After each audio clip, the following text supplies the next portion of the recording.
la mirada de mi gente que quiere vivir en paz y volver a soñar. ¡Qué alegría me da! Bueno, por un poco voy a caminar por mi barrio en un nuevo día, volver a soñar, ver las caras lindas de mi gente abierta, siempre dispuesta a buscar su felicidad, entregar un mensaje de amor, esperanza, armonía a la generación que viene saliendo de atrás.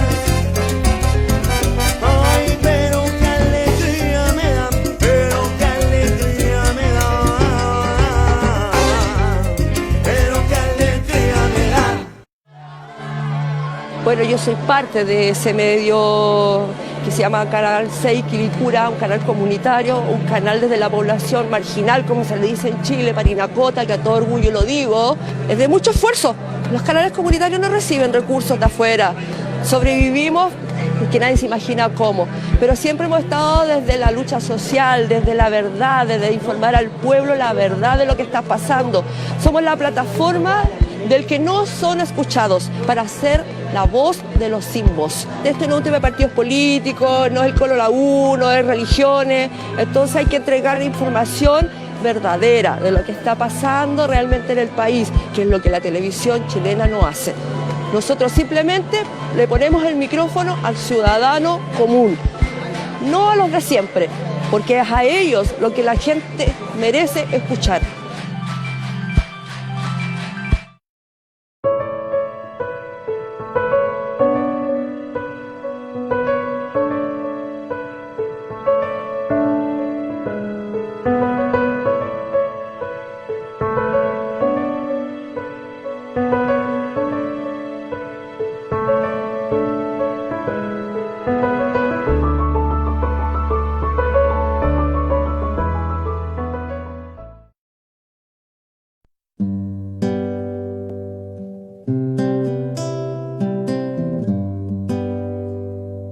Patricio, un amigo de mucho tiempo. Ya, Agustín, otro amigo de mucho tiempo acá, que hemos dado varias batallas aquí en la comuna, ¿ya? Y vamos a seguir. Roberto, vamos Roberto, que ya está en tierra derecha ya con toda la sinvergüenzura que existen aquí en nuestro país. Vamos por centro, vamos centro. Te siento así, como agua de mar, que deja sobre la arena su sal, su furia, sobre los pies. Veo mis lazos parir, se enredan con tus cadenas, de tan hasta arder el fuego. Te siento así.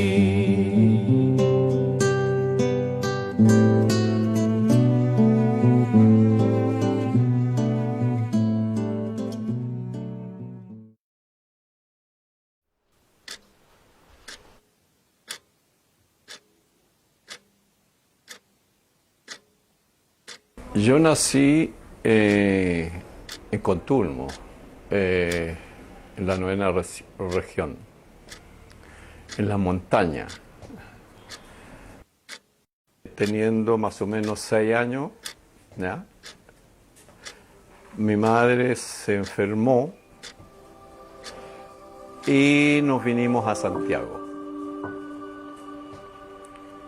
Nos vinimos a vivir en la avenida Einstein. Mi madre siguió muy enferma.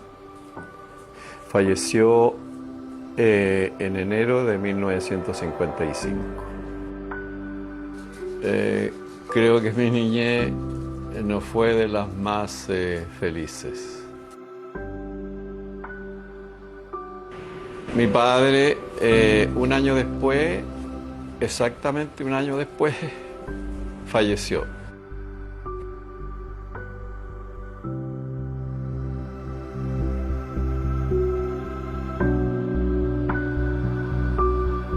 Conocí lo que es andar descalzo, criarse así, ir al colegio sin zapatos, jugar las famosas pichangas en la calle con los otros niños, en donde las pelotas las hacíamos de calcetines. En ese tiempo la sociedad era terriblemente desigual. O sea, la miseria era mucho más que ahora. Claro que en esa época la miseria todo el mundo la veía, se palpaba, no como hoy día que está escondida. Entonces de esa manera hoy día se esconde la miseria, pero en ese tiempo no, la miseria estaba mucho más al descubierto.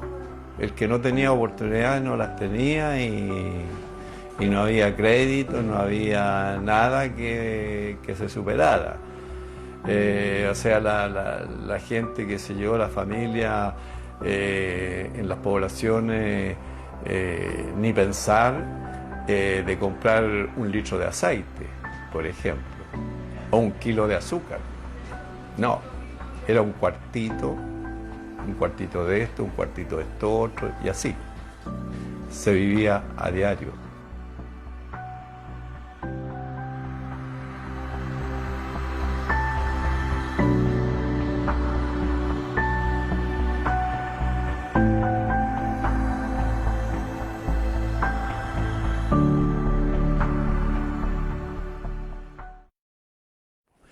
Y bueno, ya mi adolescencia, un joven, un adolescente que a esa edad ya era hombre, ¿ya? Ahí en esos tiempos se era adulto a muy temprana edad. Y por ende uno trabajaba en la fábrica, en las construcciones, en donde había, bueno, por supuesto, mucha persona adulta. Y a mí lo que me chocaba mucho era que había mucha gente analfabeta, gente adulta que no sabía leer, no sabía escribir. Yo sabía medianamente leer, sabía medianamente escribir.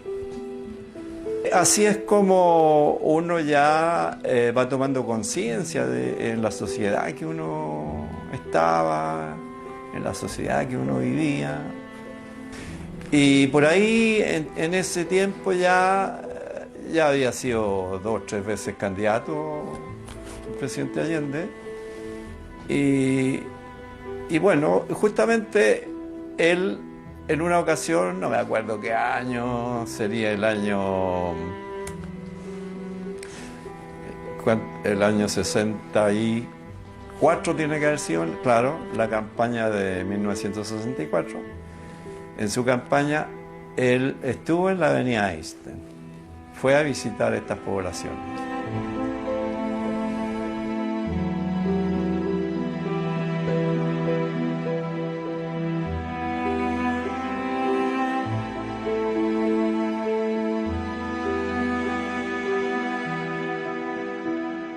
Y bueno, y ahí ya uno empieza a tomar conciencia, a ver, este candidato dice esto, se dice esto de uno, se dice este de otro, y ahí uno ya empieza, digamos, a tomar posiciones ya, y qué sé yo, a tomar su elección por el candidato que uno creía, ya, con su poquita cultura y su poquita educación, que sí, ese candidato sí que estaba con los trabajadores y que se podía esperar algo de esto. Y fue así como yo mismo, sin que nadie me me lo dijera, me invitara o me mencionara de militar en un partido. Solo tomé mi decisión y me inscribí en el Partido Socialista. Como si fuera ayer, como si fuera ayer, que pisé tu suelo por primera vez de zapatos negros y vuelvo a comenzar, y vuelvo a comenzar con ala nueva, fabricada por tu tierra. Son recuerdos que entre tus muros se abrigaban mis sueños, mis esperanzas de triunfar y ser dueño de mi futuro.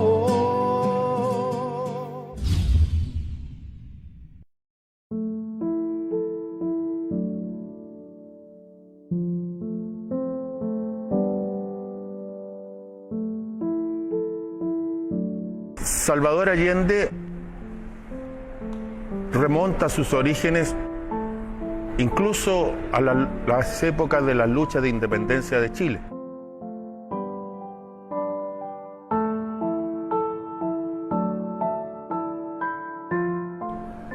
En aquellos tiempos, 3 tenientes Allende, de los cuales desciende directamente el presidente Salvador Allende, prestaron señalado servicio a la patria naciente. 2 de ellos formaron parte del escuadrón Húsares de la Muerte que dirigió don Manuel Rodríguez Erdoiza, y el otro fue jefe de la escolta de Bernardo O'Higgins. Este último viajaría después a Venezuela y formó parte del Estado Mayor de Simón Bolívar y participó en la batalla más determinante de la lucha en aquella zona, que fue la batalla de Carabobo. Por su participación, dijo Simón Bolívar, esta es una de mis mejores espadas.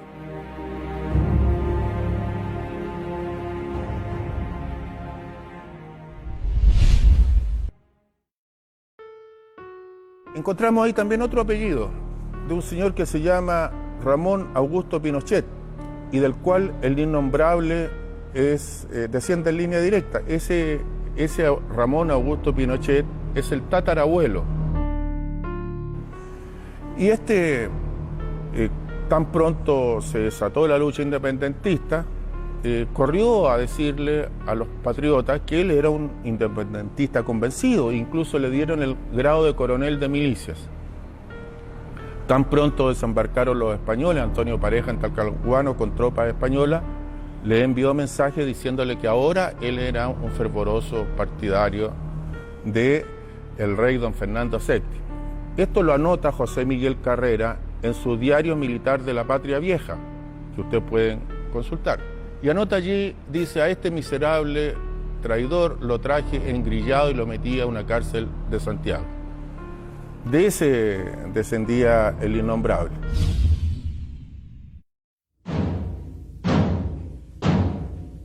Este Allende, que fue jefe de la escolta de O'Higgins, volvió a Chile, contrajo matrimonio y de ahí nació don Ramón Allende Padín, a quien le decían el rojo por 2 cosas, porque era un poco colorín y porque además tenía ideas progresistas de izquierda para nuestros tiempos. Él fue médico, senador por el Partido Radical, cuando eso era ser de izquierda, y los grandes historiadores bolivianos como Merejazú o peruanos como Basadre le dedican palabras de mucha consideración y respeto respecto de la Guerra del Pacífico, en la que él participó siendo jefe de los servicios sanitarios de nuestro ejército. Su trato considerado con los prisioneros, su atención por igual en servicios médicos, fueran chilenos, peruanos o bolivianos, le trajeron estas palabras conceptuosas que han quedado en la historia.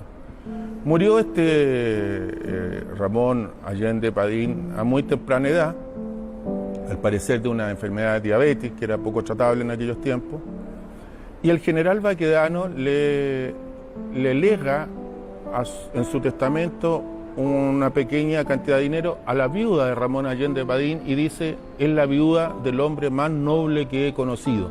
Así se expresa el general Baquedano del abuelo de Salvador Allende. El papá de Salvador Allende era notario público.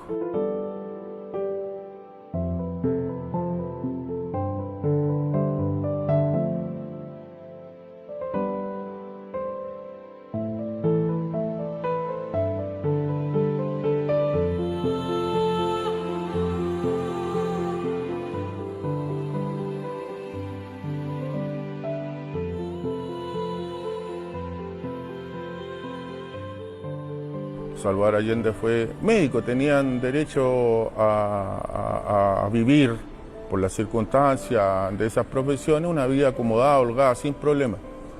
Pero Allende se incorporó muy joven a las luchas estudiantiles a través del Grupo Avance en la universidad, luchando contra la dictadura de Ibáñez.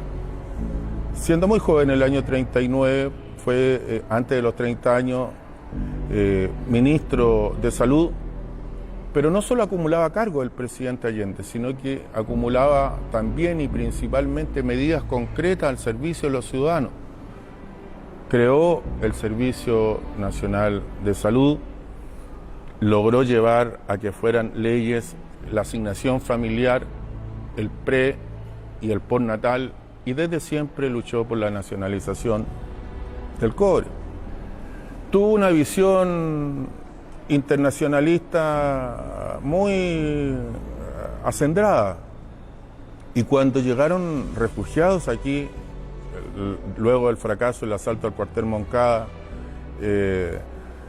personas como Vilma Espín, que eran parte del directorio revolucionario, él con Carmen Ansaldi, Gustavo Orbit y otros socialistas, acogieron a estas personas que venían en una situación de asilo político. Lo mismo hizo con quienes tuvieron que salir de Venezuela durante la dictadura de Rojas Pinilla. Él tuvo siempre una visión latinoamericanista. Fue diputado, senador, presidente del Senado. La tierra toma color de quien respira tu árida luz. Bajo el alba te espera caminos gigantes teñidos de un terco calor. La lluvia aguanta su llanto porque abre paso al que viene cantando mejor, y va dejando entre piedras versos que nombran tus montes desnudos. De un desierto se acompaña este canto, de un desierto donde brotan colores al sol. Todas las gentes, no solo los estudiantes, sino que los trabajadores, los obreros, todos se sentían como que algo estaba pasando y algo podía pasar. Y eso es muy importante porque en los años 60, políticamente, en Chile había un gobierno demócrata cristiano de Eduardo Frei Montalva, cuyo lema para lograr ser presidente fue revolución en libertad. Revolución, ya se hablaba de revolución, y en libertad. Así que todos nos sentíamos como motivados a tratar de ir más allá, tratando de elegir y crear un nuevo movimiento que ya se estaba generando en las universidades, en los sindicatos, en las fábricas, en el campo, en todos lados. Y estas agrupaciones fueron súper importantes porque había una gran masa social que en el fondo llevó a la victoria del compañero Salvador Allende.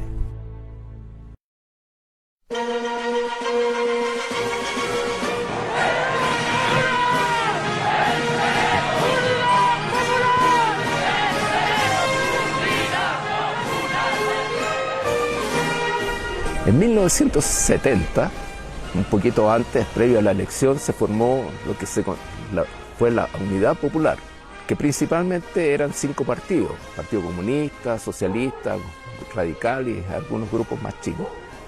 Que hacen algo extraordinario. comunistas y socialistas internacionalmente no se llevaban bien.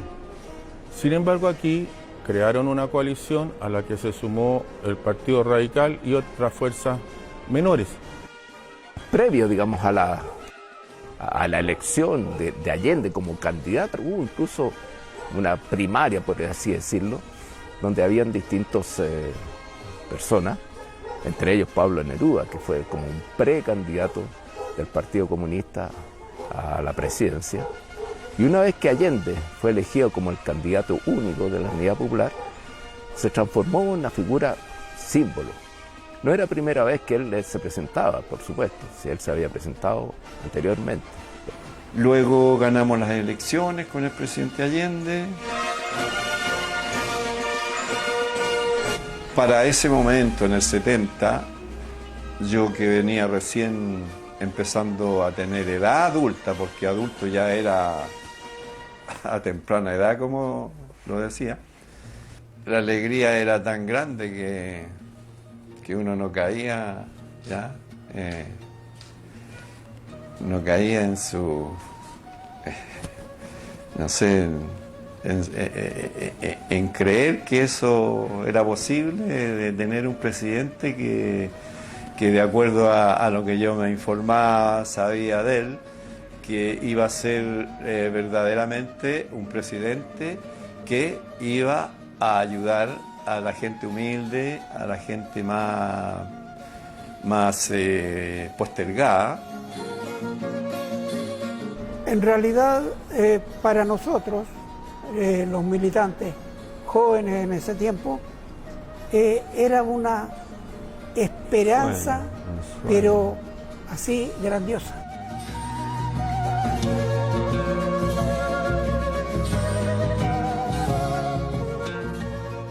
Esa coalición política recibió una agresión tan pronto se formó. El imperio norteamericano, a través de la Central de Inteligencia Americana, CIA, hizo todo lo posible porque eso no se llevara adelante.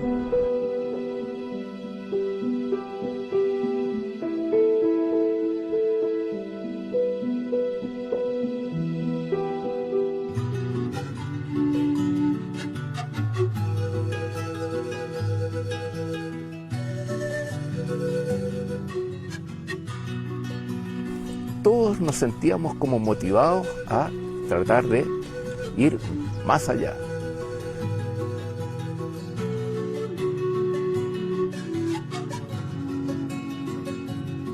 Y crearon un nuevo movimiento que ya se estaba generando en las universidades, en los sindicatos, en las fábricas, en el campo, en todos lados.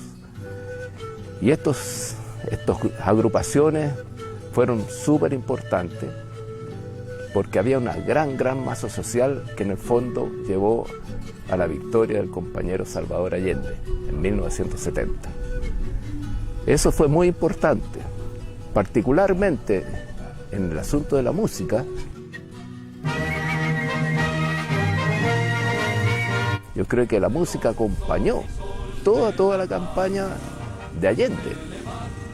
Quilapayún, Víctor, todos estábamos apoyando esta candidatura y fue muy bonito porque se incorporó a la gente y de alguna forma todos estos artistas expresaban lo que la gente sentía. Nunca como ahora la canción nacional tuvo para ustedes y para mí tanto y profundo significado. En nuestros discursos lo dijimos, somos los herederos legítimos de los padres de la patria y juntos haremos la segunda independencia, la independencia económica de Chile. Ciudadanas y ciudadanos de Santiago, trabajadores de la patria, ustedes y solo ustedes son los triunfadores. Los partidos populares y las fuerzas sociales han dado esta gran lección que se proyecta más allá, reitero, de nuestras fronteras materiales. Les pido que se vayan a sus casas con la alegría sana de la limpia victoria alcanzada, y que esta noche, cuando acaricien sus hijos, cuando busquen el descanso, piensen en el mañana duro que tendremos por delante, cuando tengamos que poner más pasión y más cariño para hacer cada vez más grande a Chile y cada vez más justa la vida en nuestra patria.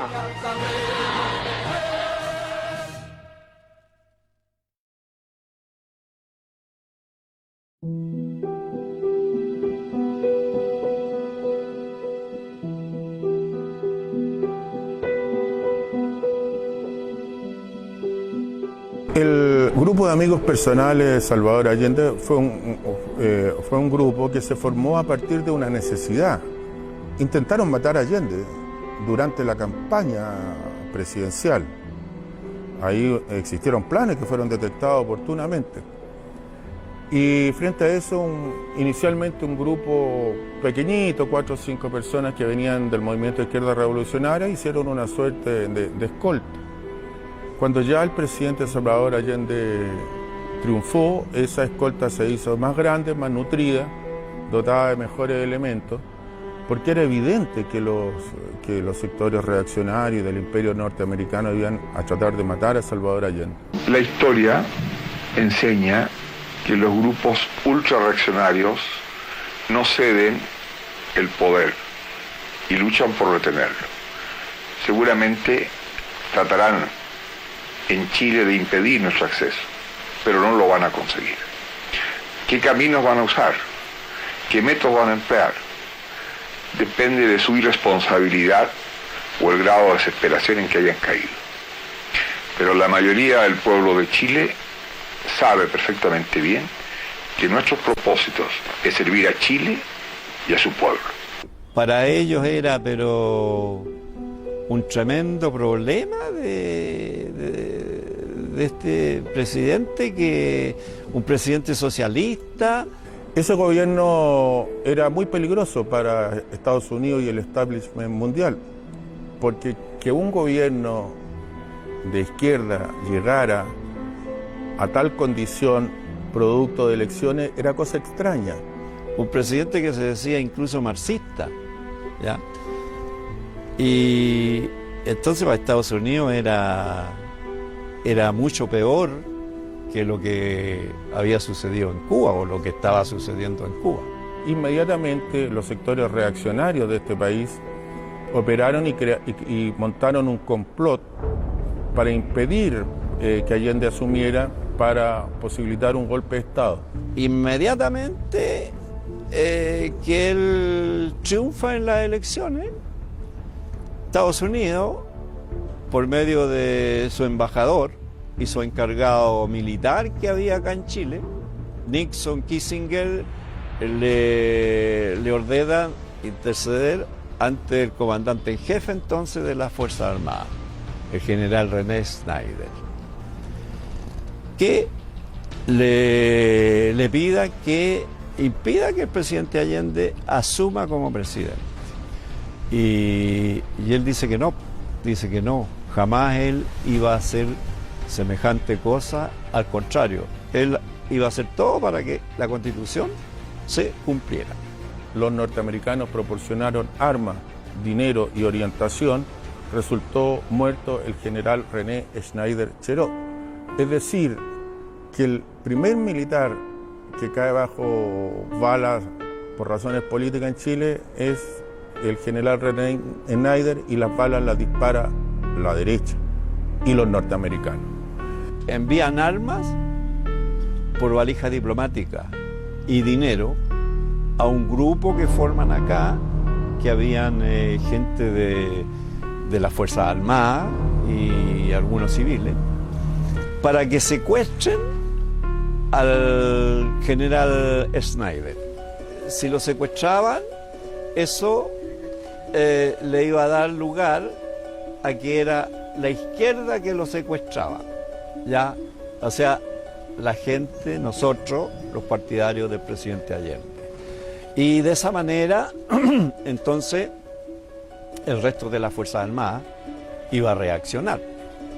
Entonces iba a parar el proceso que se estaba llevando a cabo, que asumiera como presidente el presidente Salvador Allende. Pero resulta que le salió el tiro por la culata. El general Schneider opone resistencia cuando lo tratan de secuestrar y él hace uso de su arma que andaba trayendo y bueno, y terminan, así como él termina disparando, también le disparan y lo terminan hiriendo mortalmente.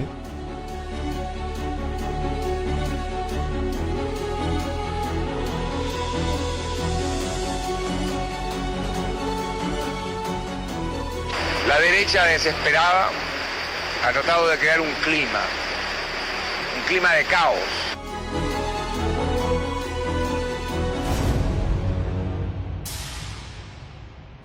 Ahí, como decía, le salió el tiro por la culata porque eso reafirmó más que el presidente Allende tenía que asumir.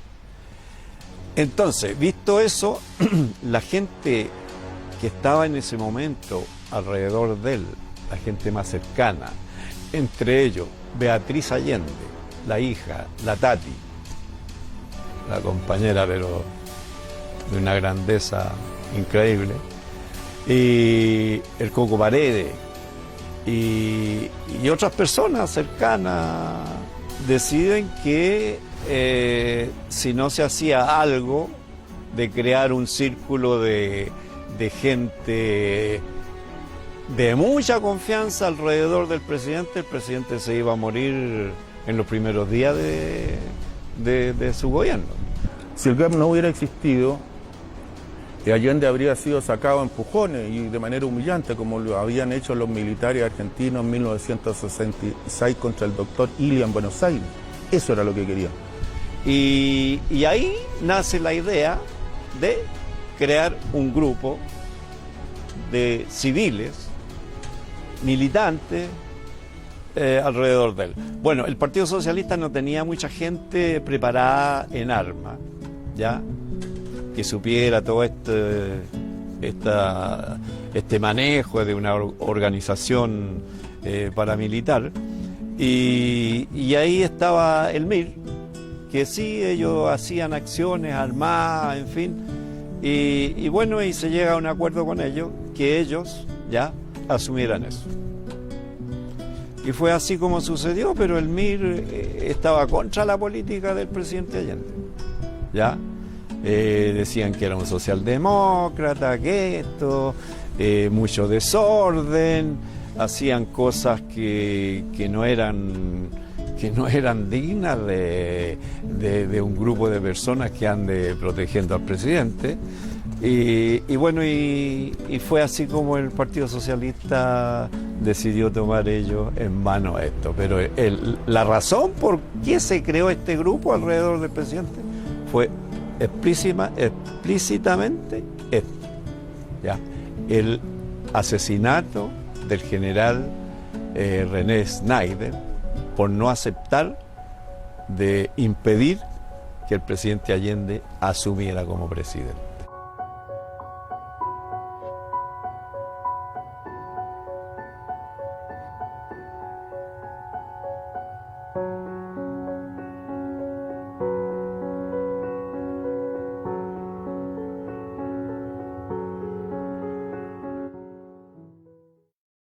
Proclama Presidente de la República para el periodo comprendido entre el 3 de noviembre de 1970 y 3 de noviembre de 1976 al ciudadano Salvador Allende Gozo. Se levanta la sesión.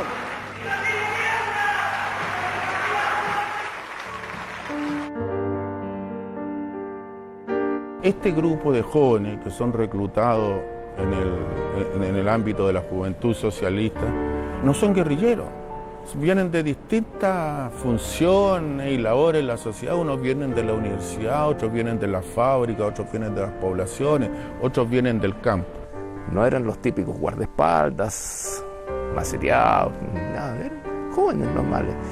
Bueno, yo trabajaba en un departamento del Ministerio de la Vivienda, Departamento de Ejecución Corvi.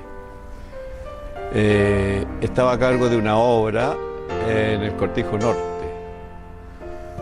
Y bueno, teníamos núcleo en el trabajo mismo y teníamos núcleo en la población donde vivíamos. Éramos grupos de compañeros bien activos.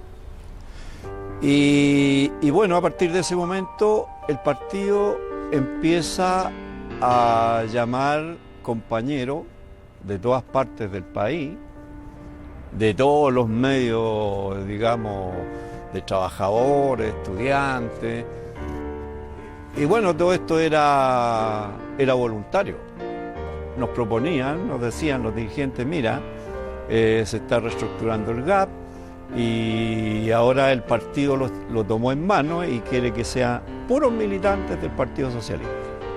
Y fue así como a mí me propusieron del partido si quería ser parte de esto. Y bueno, yo por supuesto, pues yo estaba a fondo con el presidente Allende. Punto de reunión, el partido, el Comité Central, que estaba ahí en San Martín. Y desde ahí nos llevaban a Cañaveral, un lugar que está camino a Farellones. Bueno, ahí estaba la escuela donde se hacían, digamos, una preparación básica.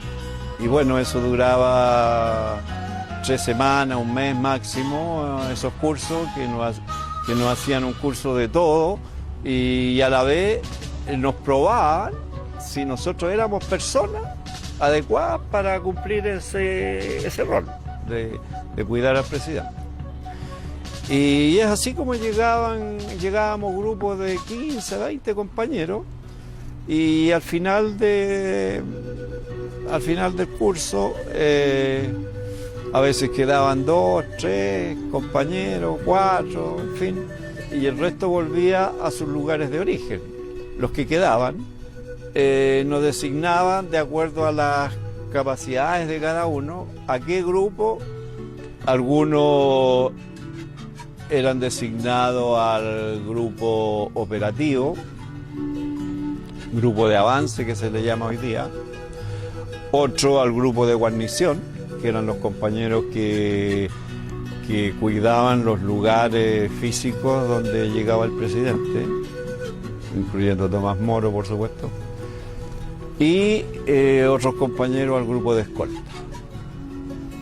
Bueno, con mi hermano, los dos fuimos designados inmediatamente al grupo de escolta. Éramos cabros que siempre estábamos haciendo deporte y que, bueno, teníamos bien claras las cosas como se estaban pasando. Los dos éramos militantes del Partido Socialista de mucho tiempo. Justo en ese momento querían preparar un grupo de escolta que fuera muy objetivo, muy capacitado para ese rol, a los que más sobresalíamos de todos los compañeros que habíamos ahí. Nos mandaron a Cuba, estuvimos 1 mes y medio, bueno, nos prepararon bien y luego volvimos inmediatamente a hacernos cargo de la escolta.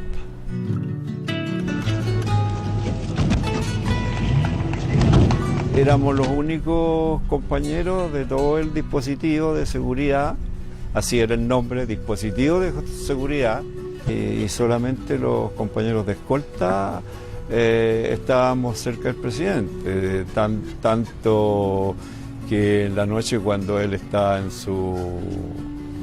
descansando en su dormitorio, uno de nosotros estaba en la puerta de su dormitorio. O sea, estábamos las 24 horas cuidando.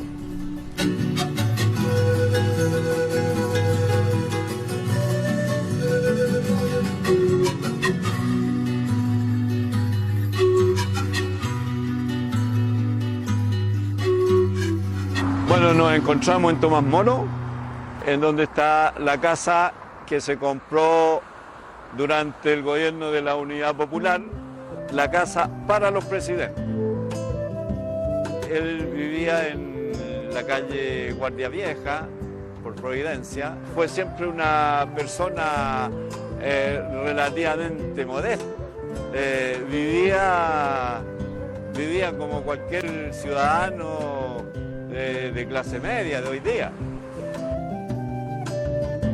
Y Allende tenía, yo creo, no sé, bueno, en mi opinión, como una visión y una cosa que cuando hablaba, los discursos de Allende podían durar, no sé, 45 minutos, una hora, pero uno estaba así, escuchándolo, atento siempre. Bueno, era una cosa extraordinaria el don de la palabra que él tenía, porque hablaba y la gente quedaba fascinada, no es que te aburriera o no sé, hablaba súper bien. Yo me acuerdo de escucharlo, bueno, la Alameda o la Moneda, en cualquier parte, pues, y era fantástico como él, como orador. Hay jóvenes viejos y viejos jóvenes, y en estos me ubico yo. Y estos jóvenes viejos no se preguntan cuántas viviendas faltan en nuestros países, y a veces ni en su propio país. Hay muchos médicos que no comprenden que la salud se compra, y que hay miles y miles y miles de hombres y mujeres en América Latina que no pueden comprar la salud. De igual manera que hay maestros que no se inquietan, que haya también cientos y miles de niños y de jóvenes que no pueden ingresar a las escuelas. En América Latina, continente de más de 220 millones de habitantes, hay 100 millones de analfabetos y semianalfabetos. En este continente hay más de 30 millones de cesantes absolutos y la cifra se eleva por sobre 60 millones, tomando en consideración aquellos que tienen trabajos ocasionales. El 53% de la población se alimenta en condiciones por debajo de lo normal. En América Latina faltan más de 28 millones de viviendas. En mi patria, porque hay estadísticas y no las ocultamos, hay 600.000 niños que tienen un desarrollo mental por debajo de lo normal. Si acaso un niño en los primeros 8 meses de su vida no recibe la proteína necesaria para su desarrollo corporal y cerebral, se va a desarrollar en forma diferente al niño que pudo tenerla y que lógicamente es casi siempre el hijo de un sector minoritario, de un sector poderoso económicamente. Si a ese niño que no recibió la proteína suficiente, después de los 8 meses se le da, puede recuperar y normalizar su desarrollo corporal, pero no puede alcanzar el desarrollo normal de su cerebro. ¿Y cuántas son las madres proletarias que no pueden amamantar a sus hijos cuando nosotros los médicos sabemos que el mejor alimento es la leche de la madre? Y no lo pueden hacer porque viven en las poblaciones marginales, porque sus compañeros están cesantes, porque ellas reciben su alimento y que como madres están castigadas en su propia vida. La juventud tiene que entender, y nosotros en Chile le hemos dado un paso trascendente. La base política de mi gobierno está formada por marxistas, por laicos y cristianos. Y respetamos el pensamiento cristiano cuando ese pensamiento cristiano interpreta el verbo de Cristo que echó a los mercaderes del templo.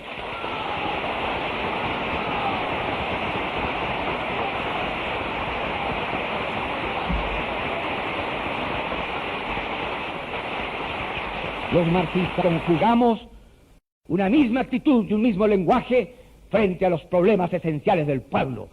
Porque un obrero sin trabajo No importa que sea o no sea marxista, no importa que sea o no sea cristiano, no importa que no tenga ideología política. Es un hombre que tiene derecho al trabajo y debemos dárselo nosotros.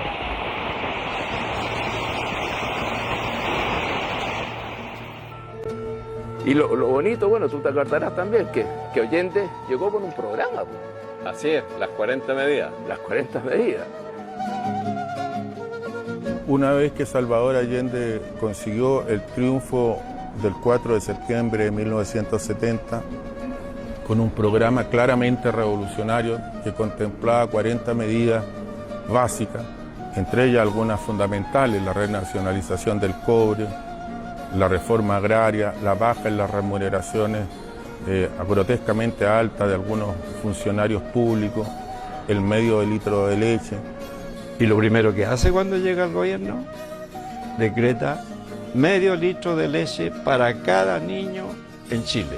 La educación pública y gratuita, el restablecimiento de relaciones con todos los países del mundo que se encontraban bajo agresión, muchos de ellos del Imperio norteamericano y su cohorte.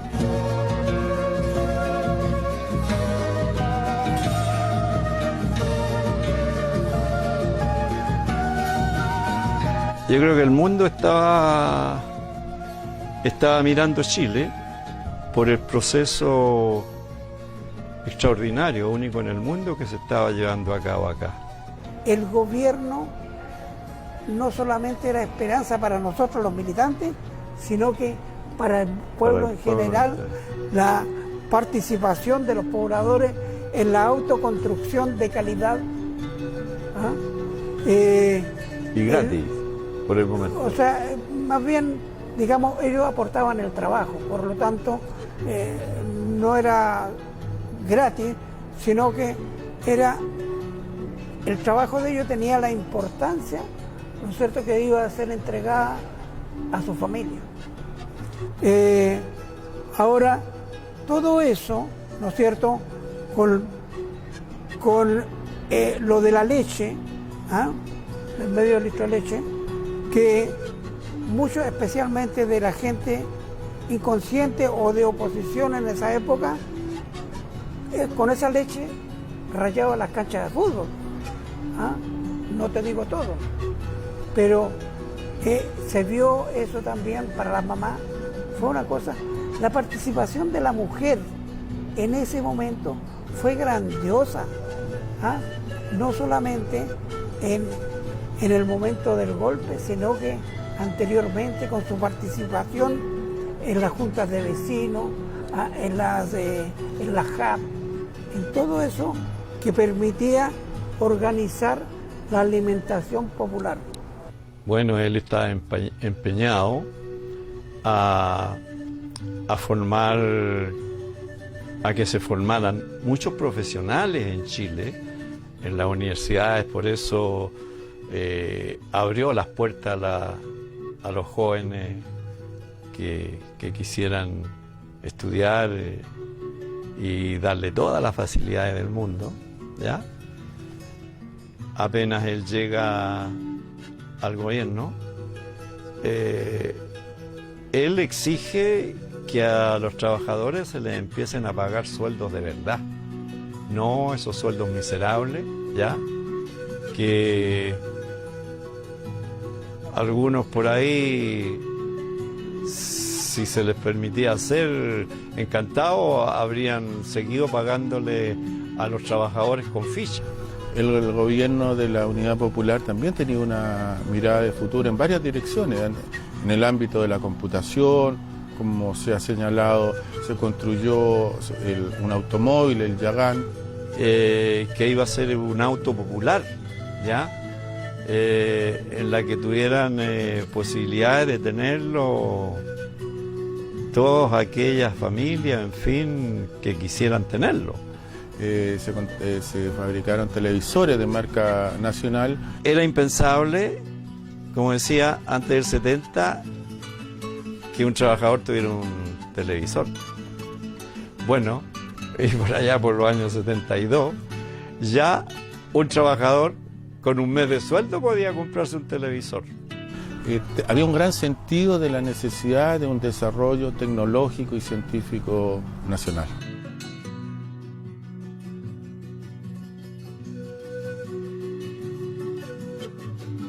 La internet, la informática, podía haber partido de aquí de Chile. Y aquí en Chile era el primer país donde se estaba ya echando a funcionar la CiberCit. ¿Ya? Era el primer país que estaba haciendo esto. O sea, Chile habría sido ¿se fijan ustedes? El gran propulsor de todo esto. Y bueno, y todo eso en la tecnología, el presidente Allende estaba pero completamente metido. Y por supuesto que la cultura. Pues.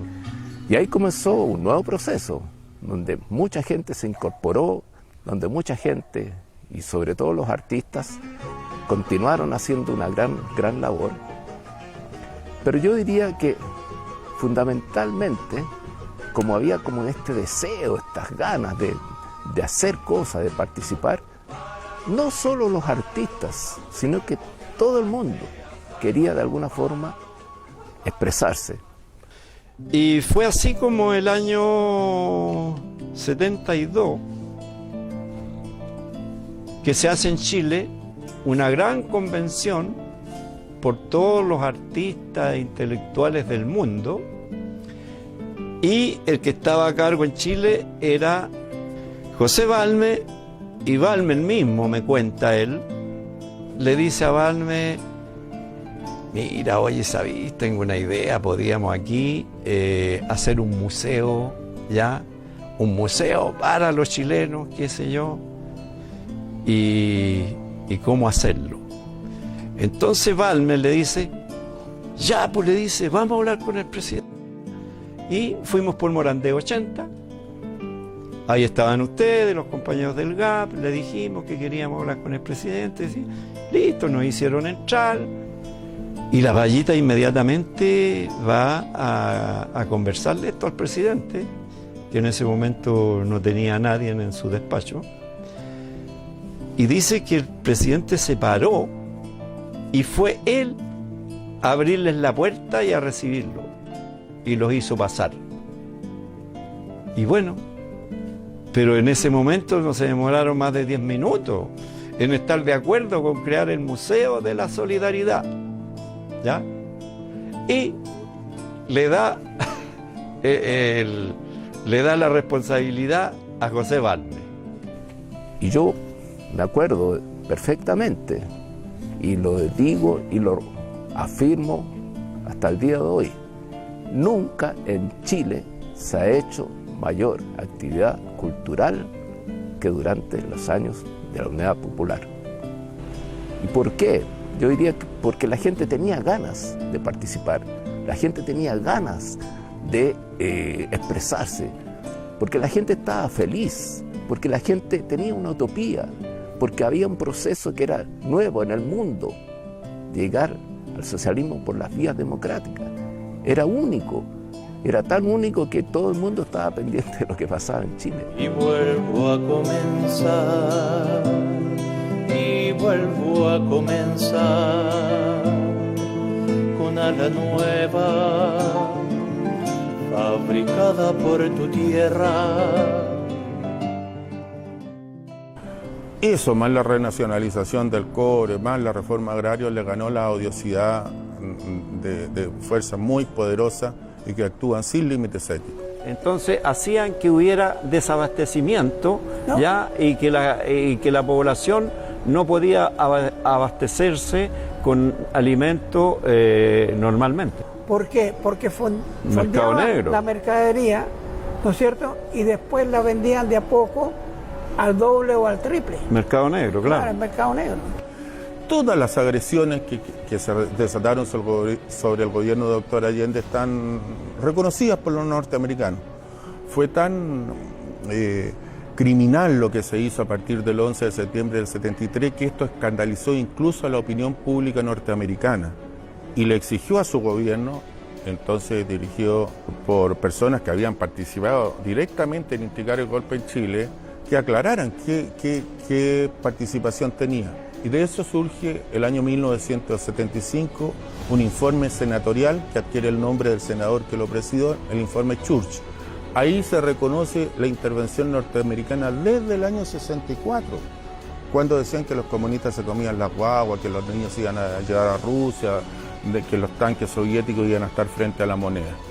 Toda esa intervención que costó millones de dólares, que el año 64 metieron más de 250 agentes directos, el año 70 hicieron la operación Ruina, la conspiración de Schneider, el desabastecimiento que lo agrandaban sus periódicos, pero que lo instigaban y lo producían sus agentes. No nos olvidemos que botaban la leche a los ríos, no nos olvidemos que sacaban camionadas de mercadería y las botaban o las llevaban a Argentina. No nos olvidemos que los camioneros recibían 5 veces la remuneración que podían ganar trabajando estando parados. Hay un centro de camioneros en Lleida. La CIA generó toda esa situación caótica y a pesar de eso, Allende nunca tuvo un preso político, nunca hubo un medio de prensa cerrado por razones de opinión política, no hay un torturado, no hay un detenido desaparecido, no hay un ejecutado político.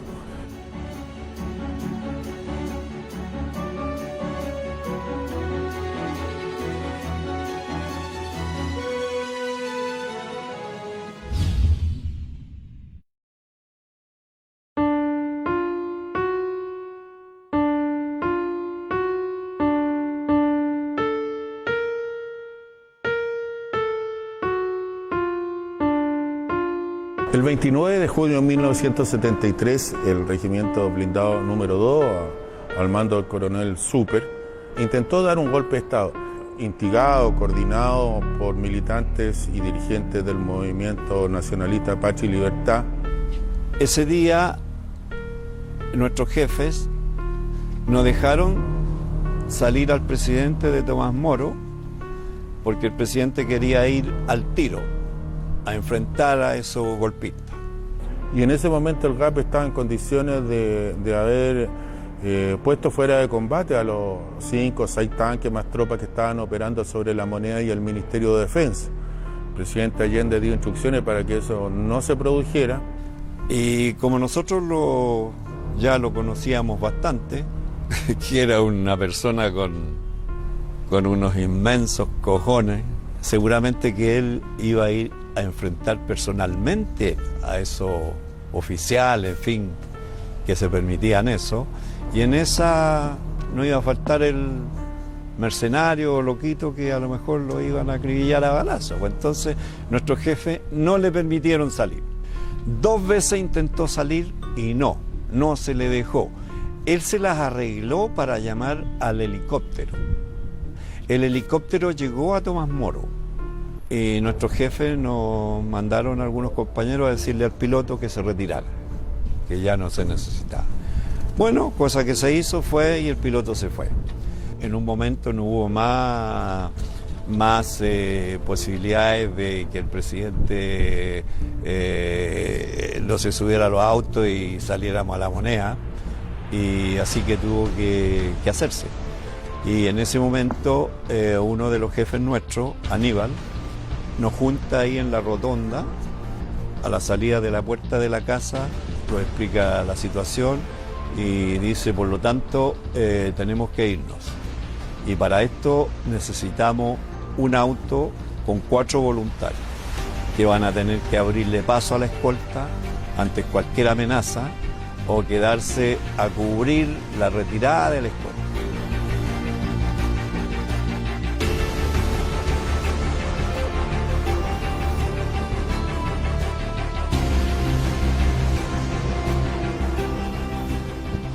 Se divisa en este lugar más o menos, por aquí, una patrulla militar, que era un jeep militar, con 4 soldados y un cañón apuntando hacia allá. Y nos detenimos aquí, frente al jeep, con nuestras armas. Y los soldados dicen, no, nosotros somos leales al gobierno, en fin, ya. Y le decimos ya, de acuerdo, pero suelten sus armas. Una vez que pase la escolta, ya, y aquí no ha pasado nada. Bueno, y los soldados lo hicieron, soltaron su arma, pasa la escolta Y bueno, nosotros inmediatamente retomamos nuestra ruta. Aquí nos dividimos en dos escoltas, en esta calle Bandera con Mapocho, y una escolta se fue hacia Alameda y la escolta con el presidente nos fuimos a investigaciones. Y acá en investigaciones lo que se produce es que, claro, llegamos y ya teníamos toda la calle cubierta. Al frente había mucha gente, al frente de investigaciones. Ese día todos estábamos con ACA, ¿ya? Y todos nos bajamos con ACA y va la pasada, por supuesto. Y al momento que se baja el presidente, muy enojado, le dice: ¿cómo se le ocurre, compañero? Guarden todas sus armas. Y de ahí nos vinimos a La Moneda. Y ya La Moneda estaba despejada. Y al final esto fue aplacado por el general Prat, por Sepúlveda y por Pinochet, que disimuló muy bien. Que en ese tiempo no se sabía que era un delincuente, un cobarde. Por eso Pinochet siempre tuvo la desconfianza de los auténticos golpistas. Yo tengo la impresión de que Pinochet actuó como fascista, pero era un miserable oportunista que habría estado en cualquier parte. Esa es mi impresión, creo que es de la peor condición humana, porque un fascista es un fascista, tiene sus convicciones. No, este estaba donde calentaba más el sol. Murieron varias personas, cerca de 20 personas, ese 29 de junio. Incluso mataron a un periodista argentino. Él filmó su muerte. Él apunta a un camión de militares y el oficial dispara con su pistola y no fue capaz de darle al periodista y le ordena a fusilero de dispararle y, claro, ellos lograron, porque era relativamente cerca, y mataron a este periodista argentino y, bueno, él filmó su muerte. En ese momento, el 29 de junio, la respuesta popular fue organizada, coordinada y eficaz. En todos los cordones industriales se cortaron las calles más relevantes, se desplegó un dispositivo de defensa que funcionó. Con la tremenda escolta que íbamos, armados como íbamos, seguramente que le hacemos mucho daño a esos fascistas que estaban cometiendo ese ilícito. Porque un tanque en la ciudad no se desempeña muy bien, en cambio nosotros tomábamos un RPG-7 escondido ahí en una esquina y se terminó el tanque y todas las armas que llevábamos, quizás fue mejor que no llegáramos y no tuviéramos que habernos enfrentado con ellos. Pero ese 29 de junio desnudó el plan dispositivo de Allende y como el pueblo pidió muchas cosas, entre otras cosas, que se cerrara el Congreso y que se hicieran cosas, nos habían intentado agredir y el gobierno popular optó por mantener la institucionalidad, quizás con más elementos respecto a la composición interior del ejército, y quedamos en una situación psicológicamente como a la defensiva. Y eso disminuyó la capacidad combativa del pueblo y disminuyó la capacidad de responder a otro golpe. Quizás era el momento de pasar a la ofensiva.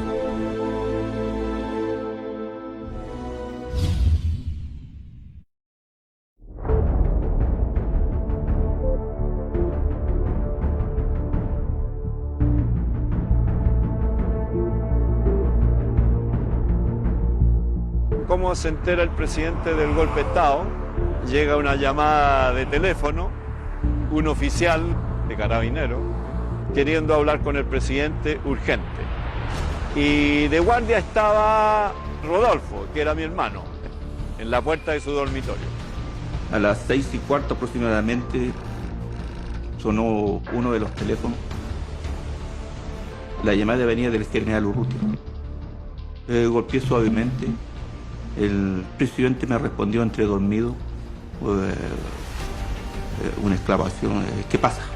Ahí el presidente tomó el teléfono y a los segundos, minutos, le da orden a mi hermano que nos despierte a todos. Como a las 7:30 de la mañana llegó a mi casa un colega, David Garrido, y me informó de que estaba en movimiento un golpe militar, la escuadra que el día anterior había salido a la operación UNITA, había retornado y en definitiva se habían tomado las calles de Valparaíso. El comandante de la base aérea Cerro Moreno de la Fuerza Aérea de Chile, donde estaba la mitad de los Hawker Hunters, se negó a plegarse al golpe, fue detenido, salvajemente torturado y sometido a consejo de guerra. El jefe de la base aérea del Bosque, donde estaba la otra mitad de los Hawker Hunters, era un partidario del gobierno y de la legalidad y se debió asilar el 11 de septiembre en la Embajada Argentina. Por eso se sacaron los Hawker Hunters de la base del Bosque y se llevaron a Carril del Sur semanas antes, que es un aeropuerto civil. Salimos muy rápido de acá de Tomás Moro y bueno, las calles estaban ese día completamente vacías. Al parecer era como lo único que no sabían que había golpe de Estado éramos nosotros. Y además la escolta que salimos ese día, paradojalmente, fue la escolta más escuálida que tuvo el presidente ese día. Éramos muy pocos compañeros que habíamos. La dirección del Partido Socialista depositaba en su secretario general Carlos Altamirano y Adonis Sepúlveda, con quienes conversé tantas veces, es errática el 11 de septiembre. El Partido Socialista se acuartela en muchos lugares, en casas, departamentos, fábricas, fundos, sede universitaria, en espera de instrucciones y las instrucciones no llegan. La dirección, en vez de dar orientación, prende la radio para saber qué es lo que está pasando. El Partido Comunista da por desahuciada la posibilidad de defenderse tan pronto sabe el golpe y ordena replegarse. Por eso no hay un solo dirigente comunista, ni militante, ni nada, ni en La Moneda, ni en ninguna intendencia, ni en ningún lugar importante del poder político en el país. Se produce el repliegue. El MIR, y en su momento me lo comentó quien sería luego su secretario general, Andrés Pascal Allende, tenía 600 armas de puño, eso no alcanza para nada. Incluso tuvimos que recurrir,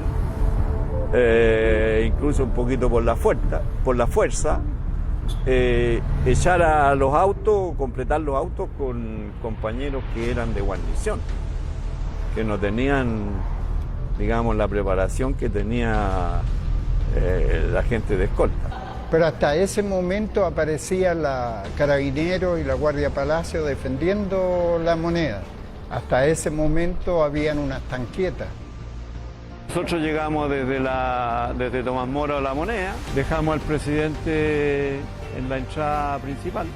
De ahí inmediatamente ingresamos a La Moneda, permanecía en el lugar el que era el director, el general director de Carabineros, el general José María Sepúlveda Galinde, e incluso el subdirector de Carabineros, Jorge Urrutia. En La Moneda los carabineros estaban en posición de defensa al interior de La Moneda. Las Fuerzas Armadas y Carabineros de Chile declaran, primero, que el señor presidente de la República debe proceder a la inmediata entrega de su alto cargo a las Fuerzas Armadas y Carabineros de Chile. Dejaré La Moneda cuando cumpla el mandato que el pueblo me diera. Solo acribillándome a balazos podrán impedirme voluntad de hacer cumplir el programa del pueblo.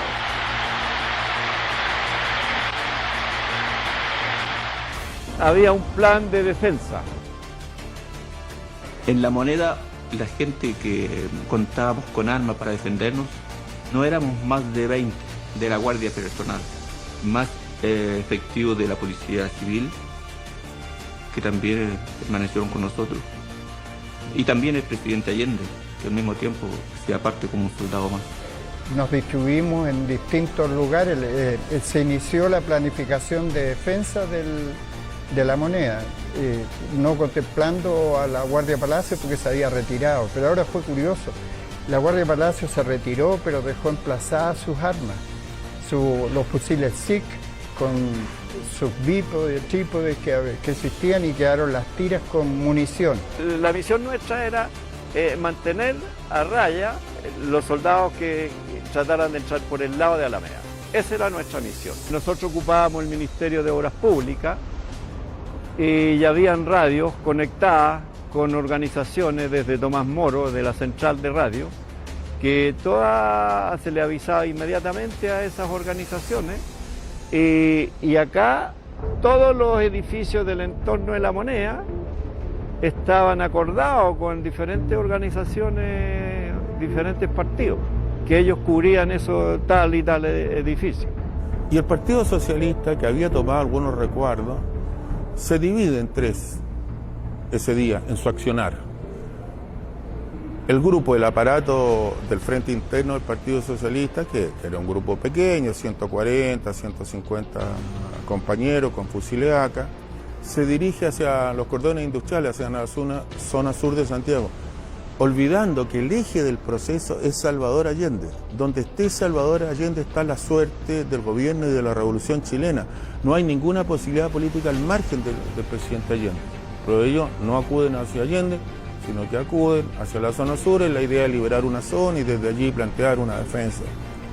Y en eso se inició el ataque ya. Exacto.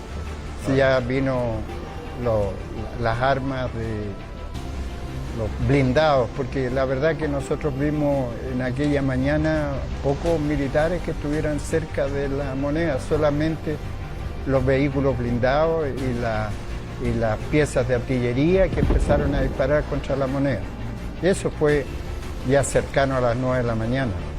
Y cuando se inició el ataque, uno de los principales objetivos era defender la puerta de la calle Moneda y la puerta de Morandé 80, obviamente, considerando de que afuera había un importante grupo de miembros de la seguridad que estaban en los vehículos ante la posibilidad o variable de tener que evacuar el lugar. Eso es algo que teníamos que ir viendo en la medida que fueron ocurriendo los hechos. Allende está en La Moneda. Entonces hay que estar listo para actuar sobre él. No vale sacar la perra, sacar la nueva. Estaba ofreciendo parlamentar. Petición incondicional, no de parlamentar. Petición incondicional. Bien, conforme. Rendición incondicional se le toma preso ofreciéndole nada más que respetar la vida, digamos. La vida y seguridad física y la seguridad se le va a pasar para otra parte. Conforme. O sea que se mantiene el ofrecimiento de sacarlo del país. Se mantiene el ofrecimiento de sacarlo del país. Pero la vez se cae como cuando vaya volando. Conforme. Teníamos AKs, cada uno tenía un AK, teníamos las pistolas Browning, teníamos un lanzacohete, un RPG-7 y una .30. Y quien mejor hizo el trabajo ahí fue la .30, porque un arma de calibre ya pesadito, ya que rompe blindaje hasta de 10 milímetros. Esa fue el arma que más nos sirvió. Ahora, la resistencia fue proporcional a los acontecimientos, porque tal cual como explico, lo que se veían eran vehículos blindados, tanques y piezas de artillería. O sea, los soldados, por lo menos en la mañana, no aparecieron, no estaban parapetados a larga distancia, en el Hotel Carrera, en las inmediaciones, y desde allí disparaban, igual que de la Alameda, también desde allí disparaban hacia La Moneda. Bueno, la defensa del Palacio Presidencial desde el interior era muy compleja por la estructura de las ventanas. Se disparaba como podía. La gran defensa de La Moneda vino desde el Ministerio de Obras Públicas por un grupo de muchachos que no eran militares profesionales. Empezaron a llegar muchos soldados desde allá, infantería, y nosotros no queríamos disparar porque alcanzábamos ligeramente a darnos cuenta que la mayoría eran soldados, eran conscriptos, ¿ya? Entonces, ¿cómo dispararle a conscriptos que seguramente eran obligados a hacer lo que le estaban ordenando? Pero después ya quisieron salir de acá, atravesar la Alameda, y ahí nosotros ya empezamos a disparar a los soldados.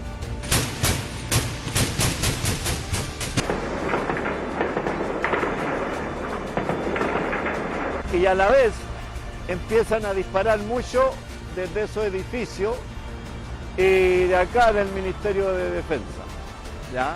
Francotiradores. Y ahí era muy efectivo que nosotros disparábamos a las ventanas. Y parece que fue efectivo eso porque en algún momento ya pararon. No dispararon más de las ventanas. Ellos se dan la vuelta y vienen entrando por aquí. La distancia es lejos, pero esa arma, .30, tiene 3.000 metros de alcance. Yo disparo una trazadora y claro, voy a dar muy arriba. Inmediatamente corrijo y entro de lleno en los jeeps. Y un soldado escapa y se esconde detrás del kiosco. Bueno, yo disparo al kiosco y el soldado arranca. Y se sumó a ese momento tan difícil el tema de que empezaron a lanzar desde el exterior bombas lacrimógenas. Una verdadera lluvia de bombas lacrimógenas hacia el interior de La Moneda. Y empezamos a disparar de los dos extremos, desde los dos extremos y desde el centro para el lado. O sea, una barrida completa, ¿ya? Y se terminaron las bombas lacrimógenas. Quedaban heridos, los venían a buscar y bueno, y eso, al final optaron por salir de este lugar. Y ellos detuvieron durante horas el ataque a La Moneda, hicieron imposible la toma por vía terrestre, a pesar de los tanques, a pesar de la numerosa infantería de la Escuela de Comando, y forzaron a los golpistas al bombardeo. El Palacio de La Moneda deberá ser evacuado antes de las 11 horas. De lo contrario, será atacado por la Fuerza Aérea de Chile. Los aviones hacen una pasada rasante desde sur a norte y luego ahí empiezan a bombardear.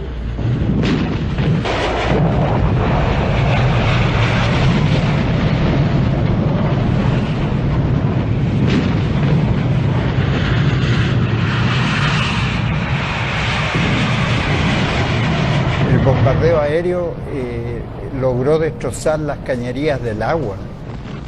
Y el segundo piso y el primer piso se empezó a inundar. Además, los rockets generaron muchos daños en el techo. Cuando pasaban los aviones acá, ya iban en picada hacia arriba, ¿ya? Disparé mucho, pero estaba horizontal, ¿ya? Horizontal es difícil alcanzar un avión.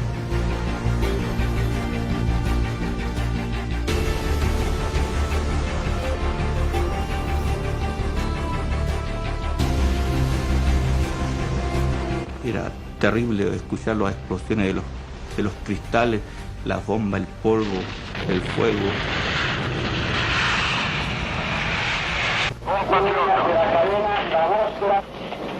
Esta será seguramente la última oportunidad en que me pueda dirigir a ustedes. La Fuerza Aérea ha bombardeado las torres de Radio Portales y Radio Corporación. Seguramente Radio Magallanes será callada y el vital tranquilo de mi voz no llegará a ustedes, no importa, lo seguirán oyendo. Siempre estaré junto a ustedes, por lo menos mi recuerdo tendrá el nombre digno que fue leal a la lealtad. Colocado en un tránsito histórico, pagaré con mi vida la lealtad del pueblo Y les digo que tengo la certeza que la semilla que entregáramos a la conciencia digna de miles y miles de chilenos no podrá ser cegada definitivamente. Tienen la fuerza, podrán avasallarnos, pero no se detienen los procesos sociales, ni con el crimen, ni con la fuerza. La historia es nuestra y la hacen los pueblos. Trabajadores de mi patria, el capital foráneo, el imperialismo, unido a la reacción, creó el clima para que las Fuerzas Armadas rompieran su tradición, la que le enseñara Schneider y que reafirmara el comandante Araya. Víctimas del mismo sector social que hoy estará en sus casas esperando con mano ajena reconquistar el poder para seguir defendiendo sus granjerías y sus privilegios. Me dirijo sobre todo a la modesta mujer de nuestra tierra, a la campesina que creyó en nosotros, a la obrera que trabajó más, a la madre que supo nuestra preocupación por los niños. Me dirijo a los profesionales de la patria, a los profesionales patriotas, a los que hace días estuvieron trabajando contra la sedición auspiciada por los colegios profesionales, colegios de clase para defender también las ventajas que una sociedad capitalista le da a unos pocos. Me dirijo a la juventud, a aquellos que cantaron, entregaron su alegría y su espíritu de lucha. Me dirijo al hombre de Chile, al obrero, al campesino, al intelectual, aquellos que serán perseguidos, porque en nuestro país el fascismo ya estuvo hace muchas horas presente en los atentados terroristas, volando los puentes, cortando la línea férrea, destruyendo los oleoductos y los gasoductos, frente al silencio de los que tenían la obligación de proteger. Estaban comprometidos. La historia lo juzgará. Trabajadores de mi patria, tengo fe en Chile y su destino. Superará otros hombres este momento gris y amargo donde la traición pretende imponer. Sigan ustedes sabiendo que mucho más temprano que tarde, de nuevo abrirán las grandes alamedas por donde pase el hombre libre para construir una sociedad mejor. ¡Viva Chile! ¡Viva el pueblo! ¡Vivan los trabajadores! Pinochet, que era un ignorante y un miserable, tenía cierto olfato político, cierta intuición, y esa le decía que había que matar pronto a Allende, y por eso es que presiona a la Fuerza Aérea para que bombardeen la Moneda y maten a Salvador Allende, y orienta a que se bombardee también la casa presidencial de Tomás Moro con el propósito de matar a la cónyuge, a la señora de Salvador Allende. Fue bombardeada por aviones Hawker Hunter. Uno de ellos, conducido por Gustavo Lee Yates, hijo del golpista Gustavo Lee Guzmán, le endilgó 2 cohetazos al hospital de la Fuerza Aérea de Chile.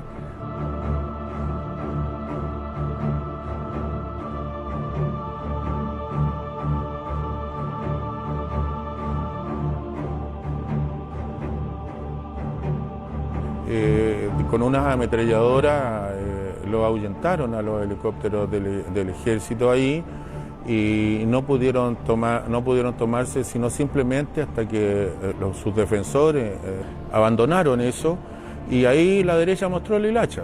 Era un barrio acomodado, Tomás Moro, y sin embargo sus vecinos entraron y saquearon la propiedad, se robaron todo lo que es posible robar. Así actúa la oligarquía. Aquí por todos los cambios. ¿Sabe General Lee? General Lee Albono.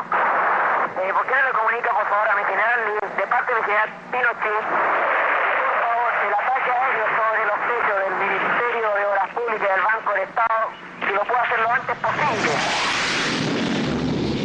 Así se despliega el afán homicida, pero esto tiene una explicación, y es que si el golpe de Estado se prolongaba, se podía deshacer. Chile tiene una geografía muy especial, bastaba con que una provincia no se plegara al golpe y el país quedaba partido en dos o en tres, y la lucha podía prolongarse y se podía desestructurar el ejército. Ese peligro lo intuía Pinochet, por eso actuó con esa hazaña homicida. Estimo yo, es una apreciación personal después de tantos años, que el presidente ordenó que la gente se rindiera única y exclusivamente porque el destino era morir quemado. Él dice, bueno, ya un momento que todos se quemaban ahí, que ya no era imposible estar, y bueno, y le ordena a los compañeros que hagan toda una fila, ya, y empiecen a salir. El presidente se aproximó hacia la escalera de Morandé. Dijo, aquí en esta casa de los presidentes de Chile hemos resistido heroicamente y dignamente a una junta fascista. Y presumió de que iban a aceptar la rendición y que se le iba a dar el tratamiento de prisioneros como correspondía, no que iban a ser asesinados en forma posterior. Teníamos la certeza que el presidente no se entregaba, porque él se rendía, era Chile que se rendía. Inmediatamente que el doctor ordena que se proceda a retirarse, a entregarse con las instrucciones que llegaron desde afuera, que con las manos a la nuca, a 1 metro de distancia y sin armas de fuego, en ese mismo instante el presidente fue despidiéndose de cada uno de nosotros, los que estamos al final de la fila. Y con un gesto mirándolo a los ojos, nos dio la mano y nos dijo gracias compañeros, se fue despidiendo así de todo, y en eso rápidamente entró al salón Toesca. Acto seguido, yo escuché personalmente la frase de que dijo el doctor que Salvador Allende no se rinde, y gritó después mierda.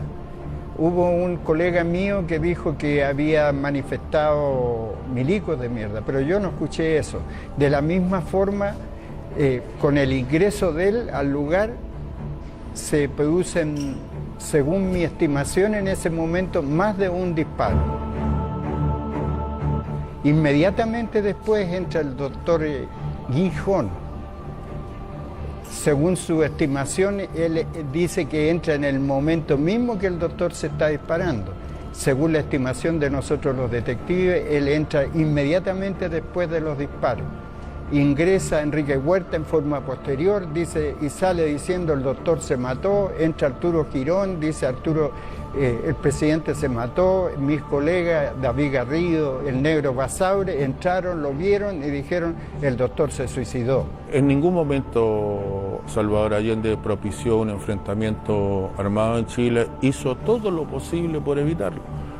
Si en un momento final Allende hubiera llamado a las masas a la calle, podrían haber salido miles de compañeros a las calles. Desarmados como estaban, eso habría sido una masacre de marca mayor.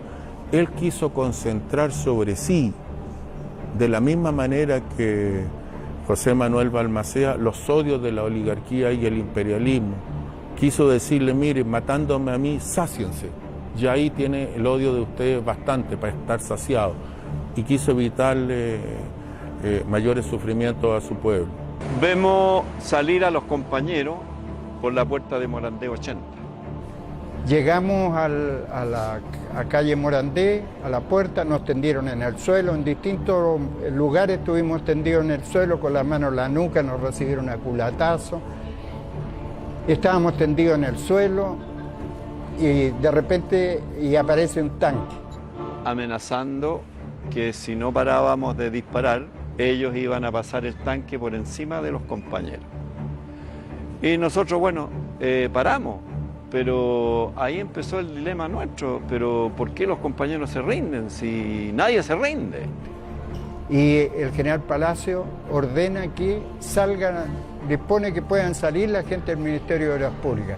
Y nosotros tendidos en el suelo vimos cómo salió la gente del Ministerio de Obras Públicas, pero también vimos a los compañeros del GAP que iban caminando entre medio de la gente de... Los primeros salimos ahí. Claro, claro. Salimos entre la gente, corrimos el riesgo. Ruleta rusa, salgamos de los primeros.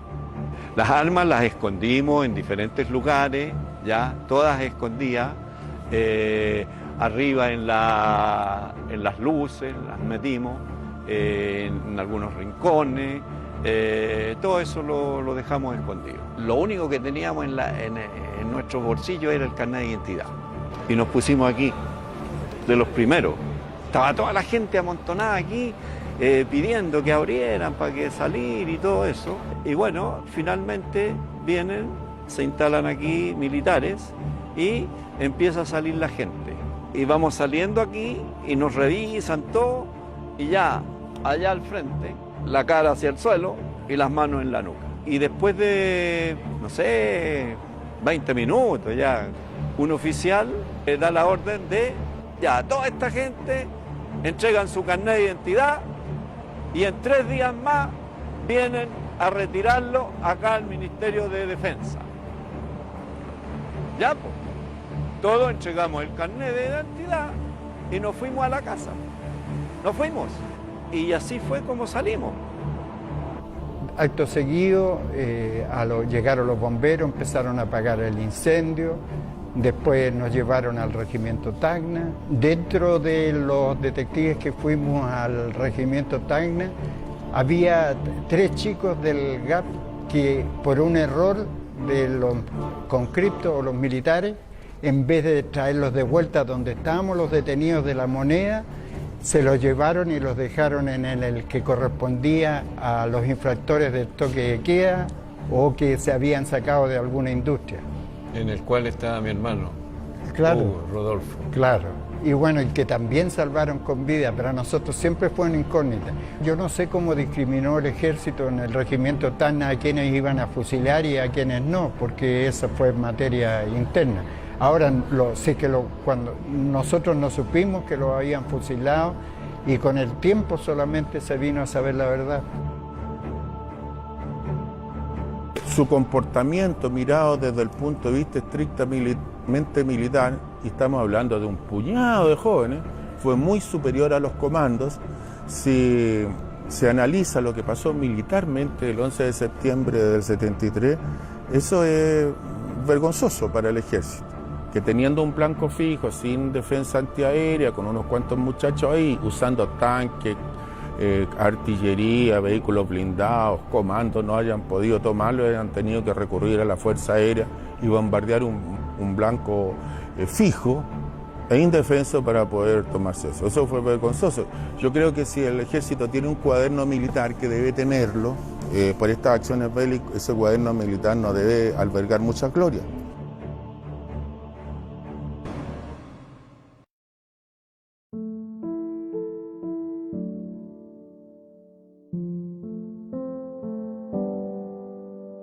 Y bueno, y me vine a mi casa, caminando desde La Moneda, luego llegando acá a donde yo vivía, había un grupo de compañeros, estaba también el encargado de organización de la seccional Recoleta, el compañero Sarricueta. En ese momento, ¿cierto?, compañero entra a presentarse, por lo menos conmigo, y nos entrega alguna información de lo que había sucedido sin tener la información que ya se estaba escuchando en las noticias. Y nos hacemos cargo, ¿no es cierto?, de organizar a la gente. Armamento no había ninguno. La intención era tomarse la comisaría para recuperar armas.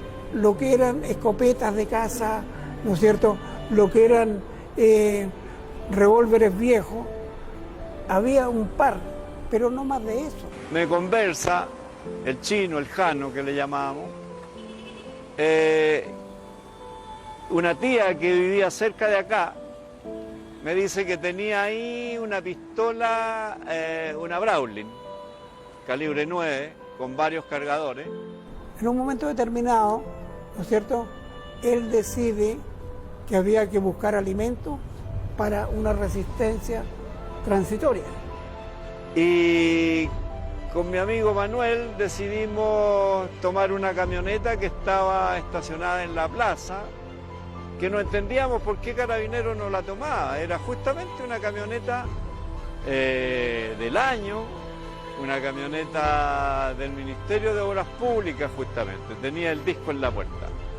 Y bueno, sacan la camioneta, ¿cierto? Y sale de ahí Claro. de la población, Última Hora se llamaba en ese tiempo.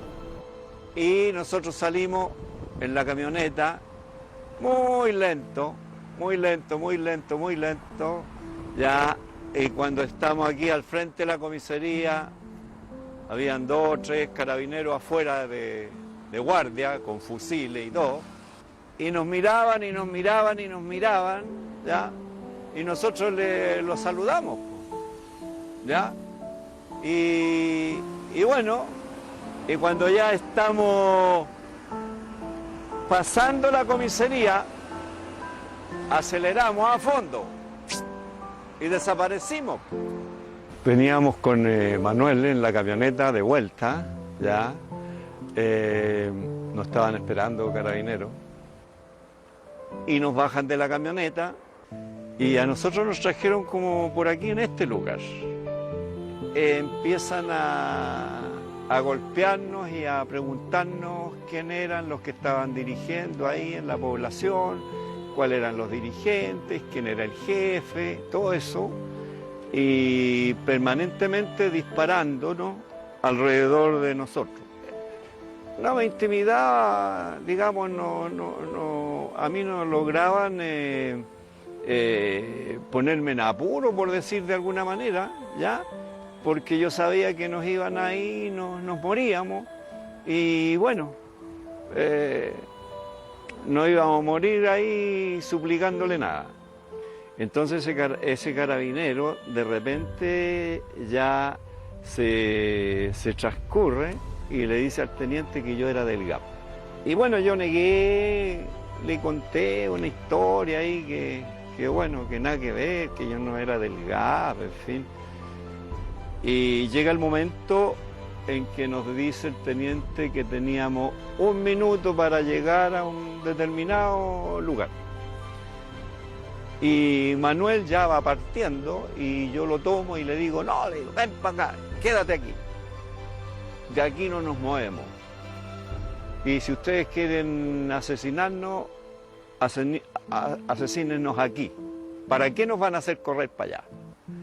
Y bueno, el teniente ya, pero fuera de sí mismo, ya, soy choro, tal por cual y todo, ya, pero las groserías había ahí por haber. Y poco me intimidaban sus disparos, ¿ya? Entonces ahí ya quizás algunos carabineros por miedo o porque no estaban de acuerdo con lo que estaba pasando, le advierten al teniente que si nos mataban aquí, no iban a poder salir de la población. Entonces en ese momento el teniente le ordena a 2 carabineros que nos lleven a la comisaría en la misma camioneta que nos habían encontrado. Sorprendido. Y esta vez nos llevan sentados en el pick-up para que la gente nos viera. Y cuando a nosotros nos traen hacia la comisaría, el carabinero se queda arriba. No bajó inmediatamente, esperando, qué sé yo, la reacción de la gente, en fin. Ya casi llegando al toque de queda, llegan, se sienten ahí, se escuchan llegar todos, y presionando ahí al teniente que nos dejaran ir. De lo contrario, la gente iba a venir a asaltar la comisaría. ¿Ya? Y bueno, ya prácticamente al límite del toque de queda, nos dejan ir y ahí nos arreglamos, pasamos y arrancamos y corrimos hacia arriba.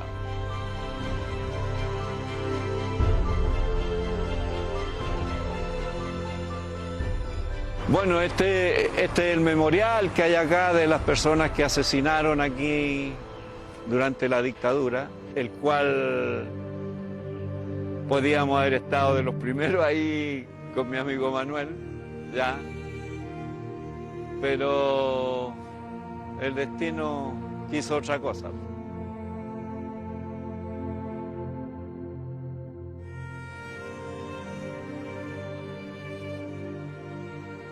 Yo quiero aquí entregar los nombres de los compañeros que realmente estuvieron en La Moneda ese día con el presidente.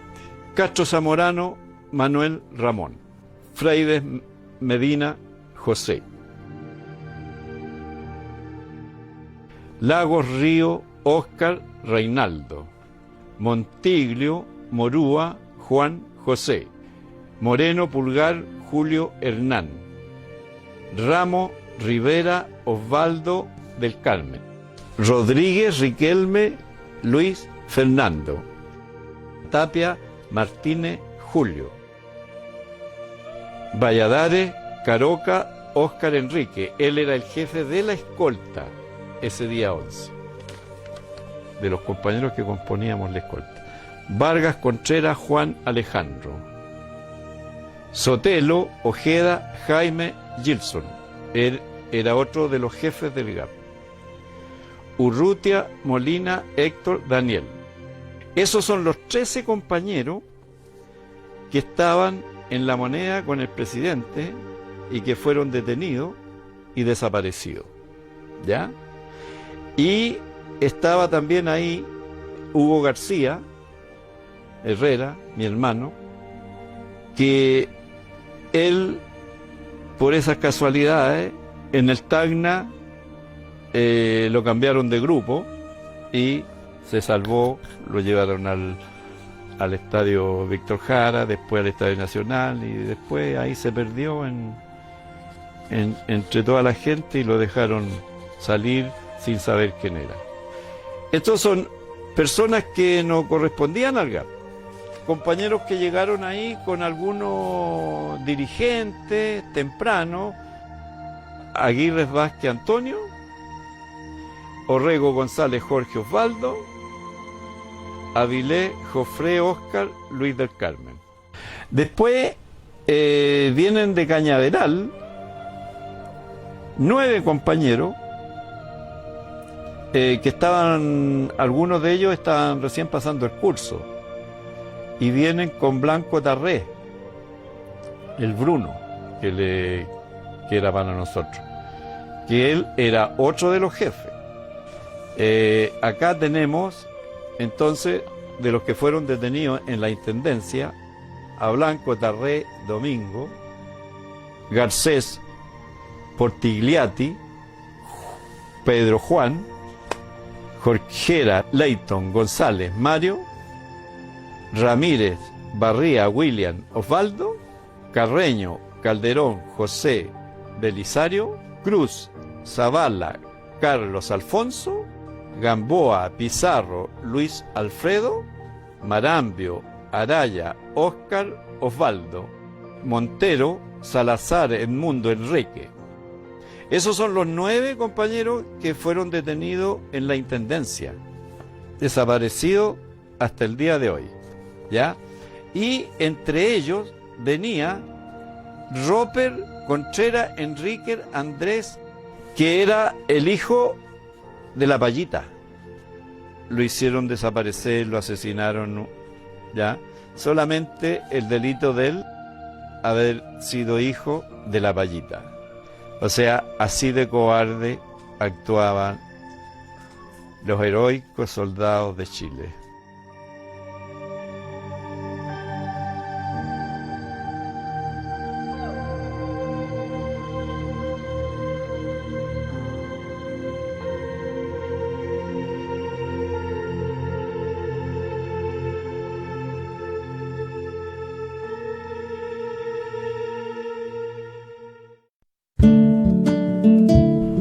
sé qué pasó con los hermanos García, que estuvimos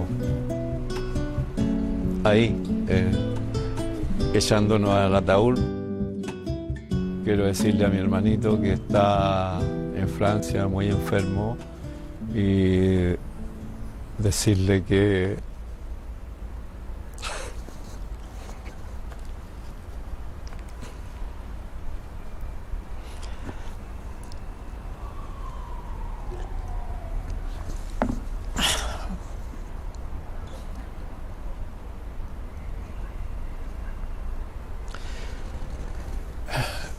lo quiero mucho, que lo recuerdo mucho y que espero que ahora él ya no va a ser más un héroe olvidado de una historia negada, de una historia olvidada, que no la quieren contar, incluso nuestros compañeros, los que hoy día, muchos, más que socialistas, se dicen socialistas.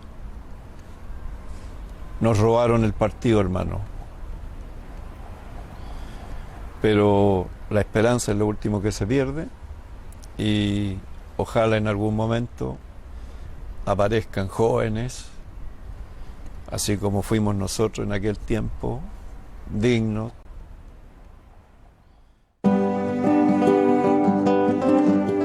Algunos quedamos y yo he tratado de haber tenido esa oportunidad y he tratado de no desperdiciarla. He tratado de recordar a mis compañeros y a usted, doctor, y así como usted nos llamaba compañero. Nunca lo he olvidado y nunca lo olvidaré, presidente.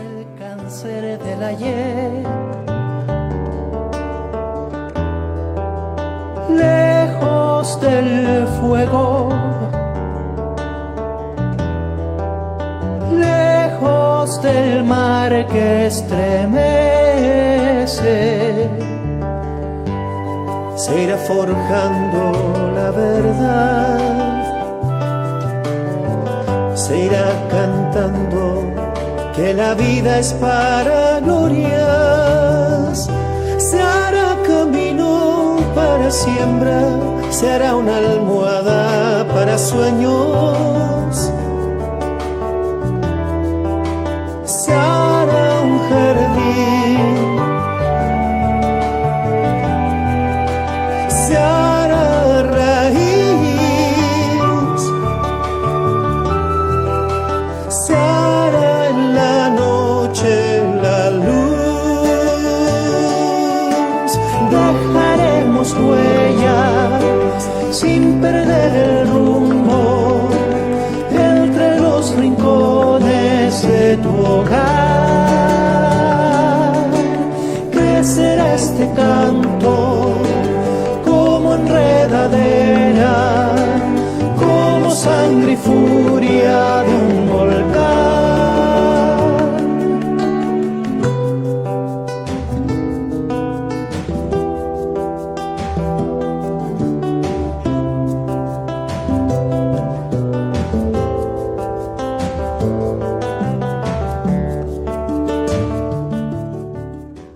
Démosle una pasada completa ahora desde la canción.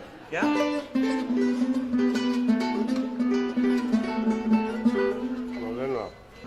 Esta cueca tan bonita que está inspirada en este gran hombre don Isidro García. Cuando me hablan de él, lógicamente uno habla de la primera escolta, de ser un hombre aguerrido, un hombre valiente, un hombre comprometido hasta el día de hoy, a pesar de sus años, con una figura lógicamente al lado de él como era el gran Salvador Allende. Me imagino que inspirarse en en este caballero, en esta persona, es un honor, es un orgullo, es maravilloso poder plasmar en una cueca, que es lo que a mí me gusta hacer, la historia en breves palabras de un hombre que dio mucho por su vida también y por su patria.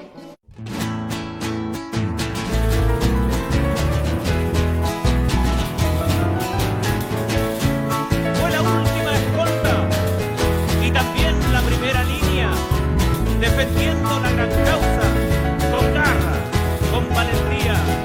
¡Oh, oiga! Esta cueca, amigo, es para don Isidro García. Allá va fue la última escolta, caramba fue de la primera línea, caramba fue de la primera línea, allá va defendiendo la gran causa, caramba con garra y con valentía, allá va fue la última escolta, en los años 70 de madrugada, guayado de los Chichos, caramba y amor de bala, en los años 70, caramba de madrugada, amor de bala y sí, gran combatiente, Chile te debe todo, caramba, don rey valiente, don Isidro García, sangre bravía.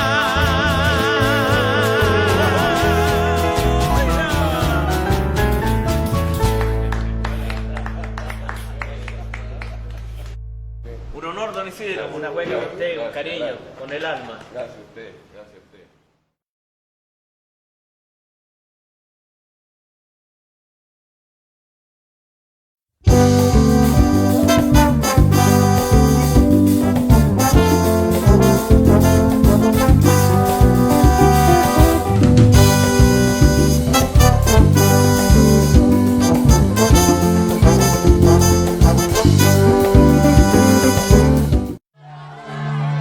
Bueno, yo soy parte de ese medio que se llama Canal 6 Quilicura, un canal comunitario, un canal desde la población marginal, como se le dice en Chile, Parinacota, que a todo orgullo lo digo.